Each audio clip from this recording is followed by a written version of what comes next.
Assalamualaikum warahmatullahi wabarakatuh. Alhamdulillahirrahmanirrahim. Wa bihi nasta'in ala umri dunya waddin. Wassalatu wassalamu ala al-mursalin wa ala alihi washabihi ajmain, amma ba'du. Yang terhormat Bapak Dr. Muhammad Mustaqim MPDI selaku dosen pengampu mata kuliah Sejarah Peradaban Islam serta teman-teman seperjuangan yang berbahagia. Puji syukur marilah kita panjatkan kepada Allah Subhanahu wa taala dan sholawat serta salam semoga tetap tercurahkan kepada baginda agung Nabi Muhammad SAW. Di sini kami akan mempresentasikan hasil diskusi kelompok kami. Adapun topik yang akan kami bahas adalah peradaban Islam pada masa Nabi Muhammad SAW pada tahun 610 sampai 632 Masehi. Perkenalkan, nama saya Siti Fatimah. Saya yang bertugas sebagai moderator pada kali ini. Saya akan membimbing jalannya diskusi ini. Adapun anggota kelompok saya yaitu Muhammad Faizin dan Suryo Abdi Nugroho. Baik teman-teman, langsung saja kita buka diskusi ini dengan mengucapkan Bismillahirrahmanirrahim. Selanjutnya adalah penyampaian materi. Yang pertama akan disampaikan oleh Mas Faiz dan yang kedua oleh Mas Suryo. Untuk presentator, waktu dan tempat saya persilahkan. Terima kasih atas waktunya. Di sini saya Muhammad Faizin akan membacakan materi yang pertama. Materi yang pertama ialah sejarah Islam Arab masa Nabi Muhammad SAW. A. Fase Mekah. Setiap periode memiliki tahapan-tahapan sendiri dengan kekhususannya masing-masing. Periode Mekah dapat dibagi menjadi tahapan dakwah, yaitu yang pertama tahapan dakwah secara sembunyi-sembunyi yang berjalan selama 3 tahun.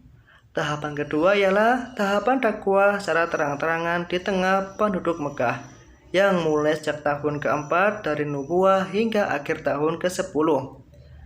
Untuk tahapan ketiga ialah tahapan dakwah di luar Mekah dan penyebarannya yang dimulai dari tahun ke-10 dari nubuah hingga hijrah ke Madinah. Memasuki tahap pertama, yaitu tahapan dakwah secara sembunyi-sembunyi. Rasulullah SAW menampakkan Islam hanya kepada orang yang dekat dengan beliau, anggota keluarga, dan sahabat-sahabat beliau.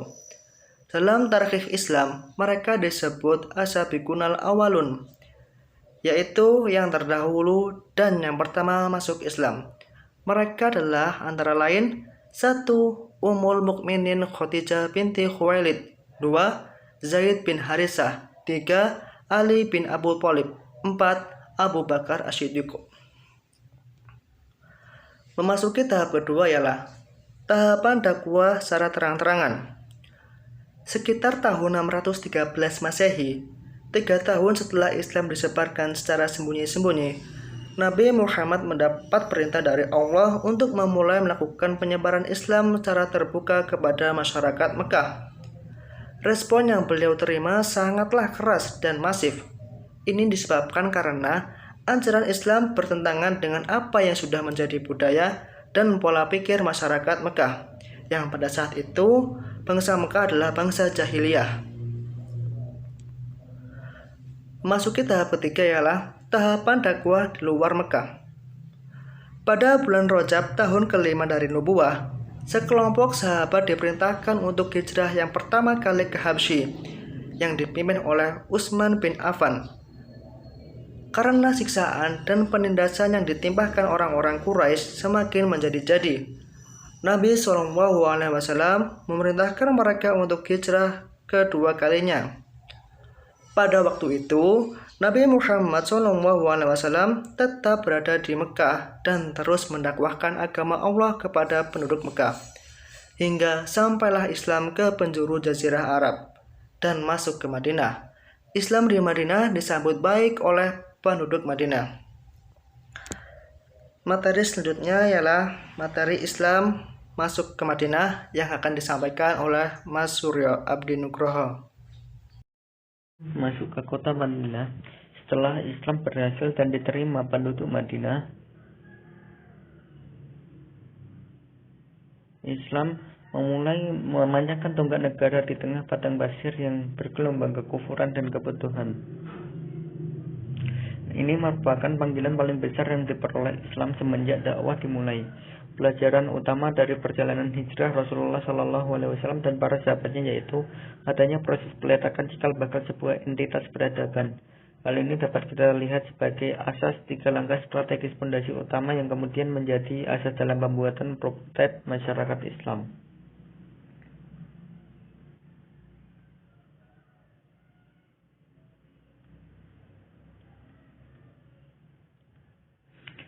Melalui pembentukan sistem sosial dan kemasyarakatan,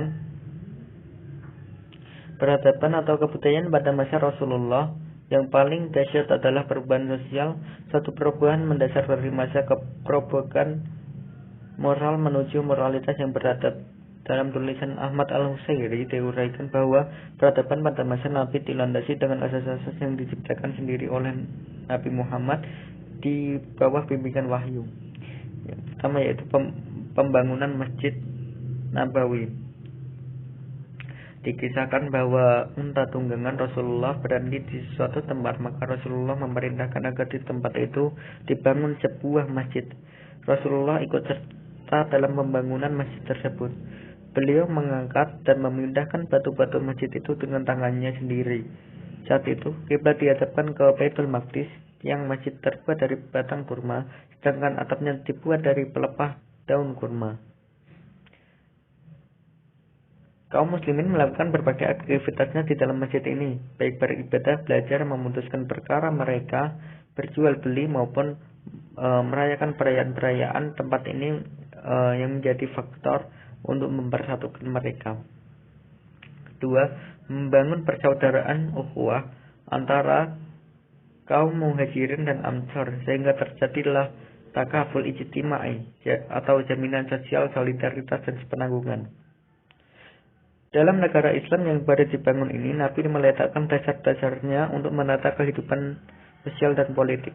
Dikukuhkannya persaudaraan ukhuwah Islamnya antara golongan ansor dan muhajirin, dan mempersatukan suku Aus dan Khazraj yang telah lama bermusuhan dan bersaing. Ikatan persaudaraan Ansar dan Muhajirin melebihi ikatan persaudaraan karena pertalian darah, sebab ikatannya berdasarkan iman. Terbukti apa yang dimiliki Ansar disediakan penuh untuk saudaranya Muhajirin. Yang ketiga, menyusun suatu perjanjian dengan penandatanganinya Piagam Madinah sebagai regulasi tata kehidupan yang baik antara kaum muslimin di satu pihak maupun kaum muslimin dengan umat Islam lainnya di pihak lain, yang menjelaskan berbagai hak dan kewajiban sebagai warga negara.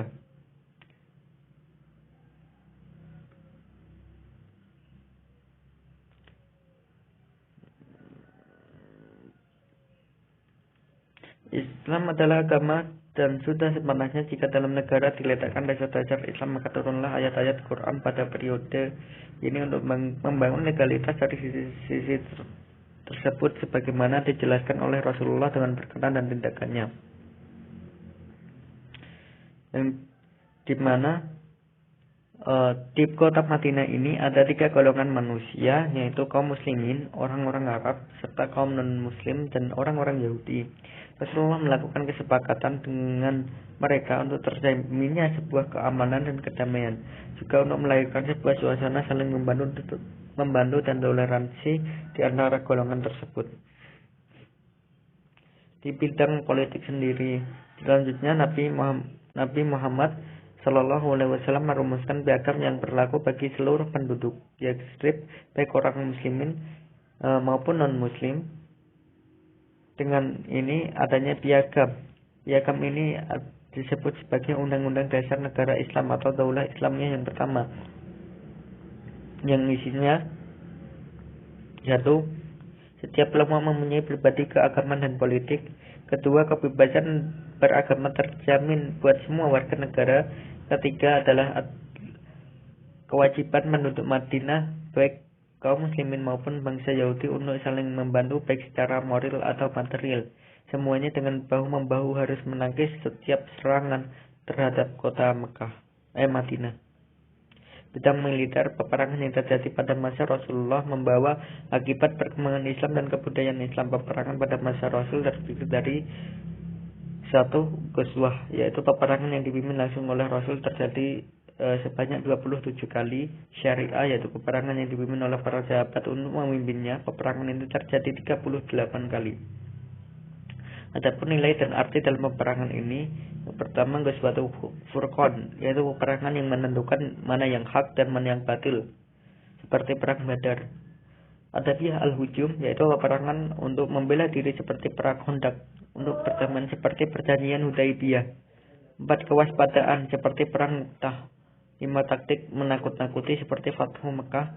6. Penyiaran agama Islam seperti perang Hunain. 7. Konsolidasi agar negara menjadi bersatu dan kuat seperti Taif. 8. Pengabdian kepada Tuhan seperti perang Tabuk. Di bidang dakwah sendiri, musuh-musuh Islam melontarkan tuduhan kepada umat Islam bahwa Islam berkembang di bawah sinar mata pedang atau kekerasan. Tuduhan yang tersebut tidak berdasarkan kenyataan.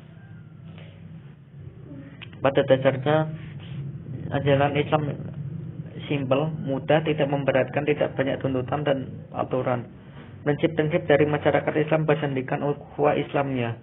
Islam tersiar luas dan cepat semata-mata karena dakwah bil hikmah dari Nabi dan para sahabat, dan Islam tidak memandang kasta. Dari sistem ekonomi, seperti di Madinah, merupakan negara yang baru terbentuk dengan kemampuan daya mobilitas yang sangat rendah dari sisi ekonomi. Oleh karena itu, peletakan dasar-dasar sistem keuangan negara yang dilakukan oleh Rasulullah SAW merupakan langkah yang sangat signifikan sekaligus berlian dan spektakuler pada masa itu, sehingga Islam sebagai sebuah agama dan negara dapat berkembang dengan pesat dalam jangka waktu yang relatif singkat. Sistem ekonomi yang diterapkan Rasulullah adalah dari prinsip-prinsip Qur'ani yang merupakan sumber utama ajaran Islam, telah menetapkan berbagai aturan sebagai hidayah bagi umat manusia dalam aktivitas di setiap aspek kehidupannya, termasuk di bidang ekonomi. Sumber pendapatan negara pertama, uang tebusan untuk para tawanan perang. Kedua, pinjam meminjam untuk pembayaran uang pembebasan kaum muslimin dari Judaima. 3. Khums atau rikos, harta karun temuan pada periode sebelum Islam. 4. Amwal fadilah, yaitu harta yang berasal dari kaum muslimin yang meninggal tanpa ahli waris atau berasal dari barang-barang seseorang yang muslim meninggalkan negerinya. 5. Wakaf, yaitu harta benda yang didedikasikan oleh seorang muslim untuk kepentingan agama Allah dan pendapatannya akan disimpan di Baitul Mal. Nawaid, yaitu pajak khusus yang diberikan kepada kaum muslimin yang kaya raya dalam rangka menutupi pengeluaran negara selama masa darurat. Zakat fitrah, bentuk lain seperti hewan kurban. Farat adalah denda atas kesalahan yang dilakukan oleh seorang muslim pada saat melakukan ibadah.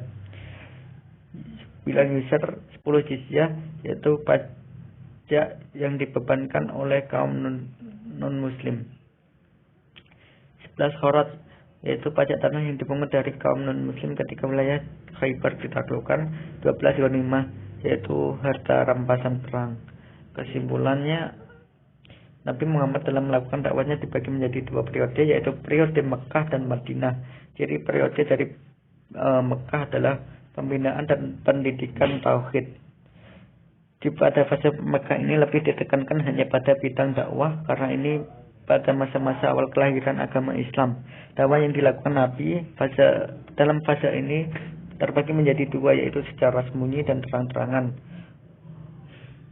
Sedangkan periode Madinah, ciri pokok dari periode ini adalah pendidikan sosial dan politik. Pada fase Madinah, ada beberapa bidang yang dikembangkan berbagai wujud dari upaya Nabi untuk membentuk negara Islam, diantaranya yaitu pembentukan sistem sosial kemasyarakatan, militer, politik, dakwah, ekonomi, dan sumber pendapatan negara. Pada fase ini, Islam menjadi agama yang dipeluk oleh seluruh jazirah Arab sebagai tanda keberhasilan dakwah Nabi Muhammad. Terima kasih kepada presentator. Selanjutnya yaitu sesi tanya jawab yang akan diadakan di e-learning. Saya sebagai moderator mohon maaf atas kekurangan dan terima kasih untuk perhatiannya. Wassalamualaikum warahmatullahi wabarakatuh.